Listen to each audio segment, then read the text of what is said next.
wabarakatuh. Yang terhormat, mungkin di sini ada para dosen ya, di antara saya Pak Basam, Pak Sofian, Pak Priyatna yang akan memandu kegiatan ya. Kalau dari judulnya mungkin penelitian ya, kita enjoy lah ya, enjoy ya, menikmati alam. Mari kita mengalami pengetahuan apa yang bisa didapat di daerah sini ya. Ini buat saya membahagiakan sekali. Baik, saya sekilas menyampaikan agenda hari ini adalah kita fokus ke penelitian dan yang terutama hal ini adalah merubah dan menjadi mayat. Kemudian nanti yang akan membantu saya satu Pak Sofian, dan kemudian yang selama saya menginjakkan kaki di Dieng sampai sekarang menambah Pak Justinus Sulisti. Saya sebagai kakak, sebagai guru. Gunung Pangonan. Di belakangnya juga ada tempat kita nginep itu, adik-adik di pos Perdada, ya. Kemudian agak ke utara, di sana ada Pasir Kandang, Kawah Sileri, gitu ya, segala macam. Terus ke sisi arah tenggara nanti ada yang namanya Gunung Pakuaja. Nah, dari karakter erupsinya ya, beberapa ahli geologi yang sudah melakukan penyelidikan penelitian di sini teridentifikasi bahwa kompleks vulkanik Dieng ini dari mulai sisi barat sampai ke sisi timur ini karakter erupsinya berbeda, gitu ya. Dan produk letusannya juga berbeda-beda. Seperti kita lihat sekitaran ini aja. Di sini adalah Gunung Pangonan. Ini Gunung Pangonan, di mana kakinya adalah salah satunya yang Kawah Sikidang itu, ya. Karena didorong-dorong dari bawah, volatil yang belakangan dorongin yang udah terbentuk sebelumnya, didorong keluar dari magma, naik. Kenapa naik? Nah, gas kan pasti naik.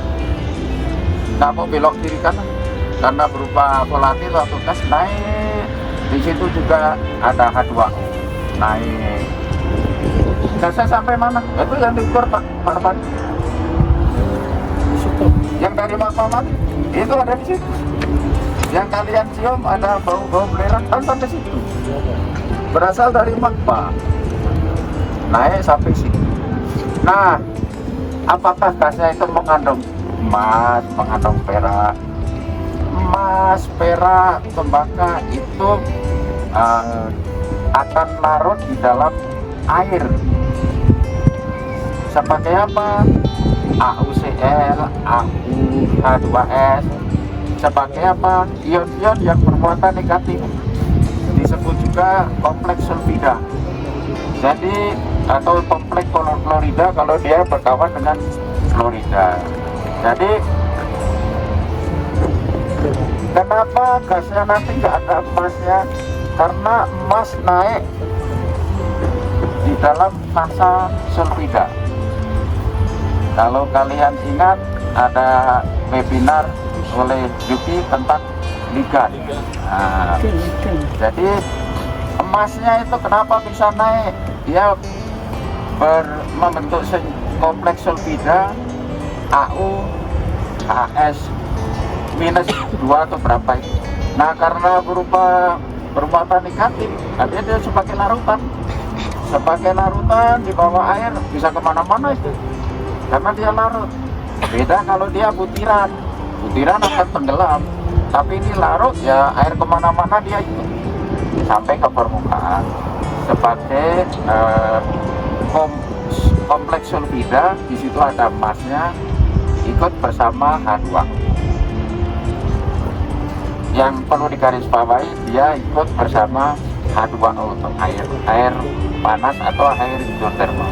Hidrotermalnya airnya dari mana? Ada yang dari magma setelah naik, ada yang dari air hujan kecampur. Jadi kalau yang pertama tadi airnya dari magma langsung, ada juga air hujan itu masuk sampai ke magma sana, dekat magma sana, yaitu bercampur. air dingin dari atas turun nempel dekat magma jadi panas. Karena gara-gara panas berat jenisnya mengecil naik, gara-gara naik ketemu air hujan dingin lagi turun ketemu magma lagi panas naik. Itulah disebut konveksi. Jadi gara-gara ada air konveksi, air naik turun, emasnya yang keluar dari magma tadi itu dibawa naik terus.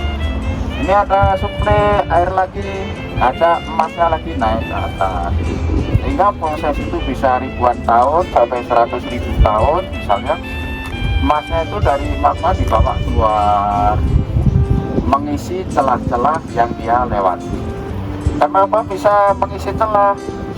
Kalau temperaturanya turun, itu emasnya bisa tidak larut lagi, mengendap di perjalanan. Kalau pH-nya berubah, bisa daya larutnya kurang, emasnya mengendap di lokasi itu. Kalau temperaturnya turun, bisa emasnya daya larutnya itu fluida, itu termalnya berkurang, emas mengendap. Jadi bisa mengendap. Kalau magmanya di kedalaman 5 kilo, emasnya bisa mengendap di kedalaman 4 kilo, 3 kilo ada lagi sampai di permukaan. Jadi sepanjang jalan itu ada emas yang mengendap. Nah, kenapa biji emas selalu identik dengan endapan silika? Kalau kalian nambang emas pasti nambang silika, karena hidrotermal itu hampir pasti banyak kandungan silikanya. Ketika emas daya larutnya kurang, silikanya ikut berkurang, mengendap bersama emas. Jadi ada proses seperti itu. Mengapa sumbernya sama-sama berasal dari dalam bumi sana, sama-sama sumbernya magma, yang satu menghasilkan endapan piroksinit atau hasbrukit, di situ ada emasnya, adanya hanya stadium, nikel, kobalt. Kemudian ada tempat lain tin, karena dia tidak cocok dengan yang ada di deret Bowen itu.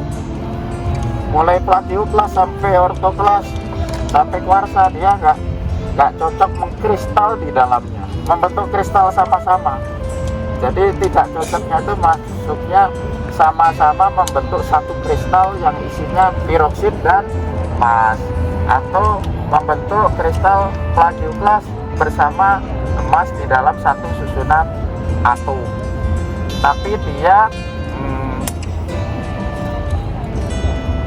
tidak cocok, itu dia mempunyai sifat ukuran atom berbeda, massa berbeda.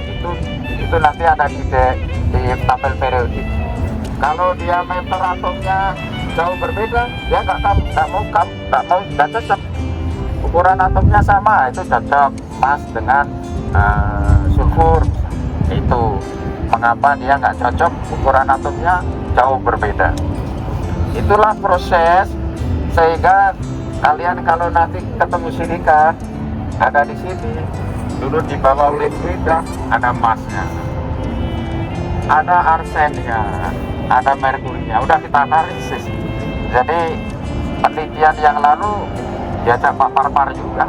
Nah, jadi ada di lereng ini, naik dikit ada di atas pohon-pohon ini. Ada endapan silika mengandung emas, mengandung arsen. Itu asalnya dari mana? Ke bawah oleh hidrotermal. Tapi bukan dibawa oleh gas yang diapi, dibawa oleh hidrotermal, air panas yang dari dalam magma, dari sekitar magma tadi naik terus masih berupa fluida.